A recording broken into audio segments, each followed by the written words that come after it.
भौतिक विज्ञान की अब तक की थ्योरीज के अनुसार कोई भी ऑब्जेक्ट लाइट के स्पीड से ज़्यादा गति से नहीं चल सकता।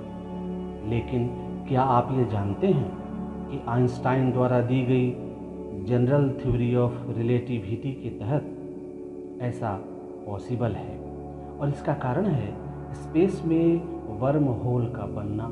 जी हाँ, वर्म होल एक काल्पनिक घटना ज़रूर है, लेकिन इसको प्रूव करने के लिए लगातार रिसर्च जारी है। तो आइए जानते हैं वर्म होल क्या है और कैसे इसकी सहायता से हम किसी ऑब्जेक्ट को लाइट के स्पीड से भी तेज़ गति दे सकते हैं।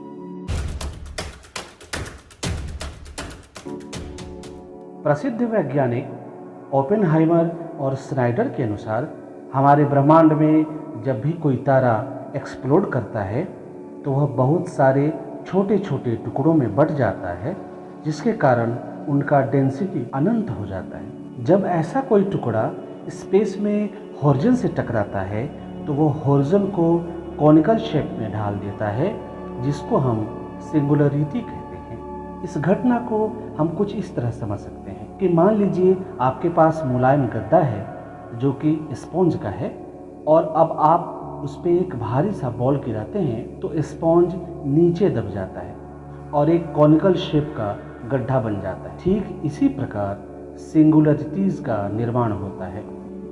ऐसे ही दो अलग अलग पॉइंट्स की सिंगुलरिटीज जब आपस में जुड़ जाती हैं तो ऐसा प्रतीत होता है कि स्पेस के दो पॉइंट्स आपस में एक ट्यूब के जरिए जोड़ दिए गए हों, और इसी ट्यूब को वर्म होल कहते हैं। मशहूर वैज्ञानिक आइंस्टाइन और रोजर द्वारा दिए गए मैथमेटिकल इक्वेशन को जब सोल्व किया जाता है तो इसके रिजल्ट के अनुसार स्पेस में बहुत सारे वर्म होल्स का बनते रहना और टूटते रहना पॉसिबल है।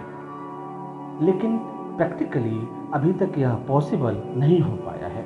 वैज्ञानिकों का मानना है कि यदि भविष्य में वर्म होल को पॉसिबल किया जाता है तो इसकी सहायता से हम अपने पास्ट और फ्यूचर में टाइम ट्रैवल कर पाएंगे। इसके बारे में पूरी जानकारी हम आपको अपने अगले वीडियो में देंगे।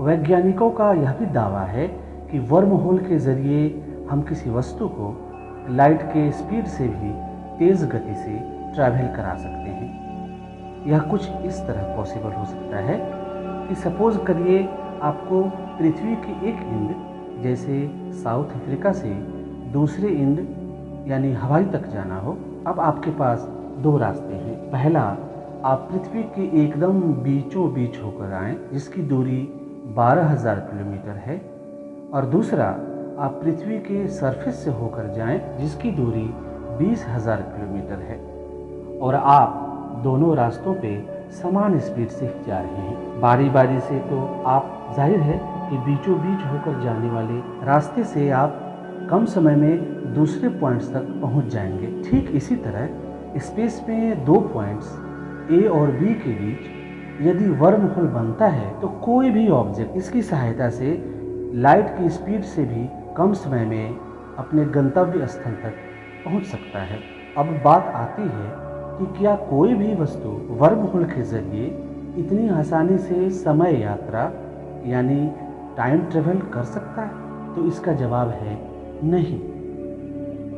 वर्म होल में प्रवेश करने के बाद यह पॉसिबल है कि वो वस्तु डिस्ट्रॉय हो जाए, इसलिए इसको एक्सोटिक मैटर से बनाने का प्रयास किया जा रहा है।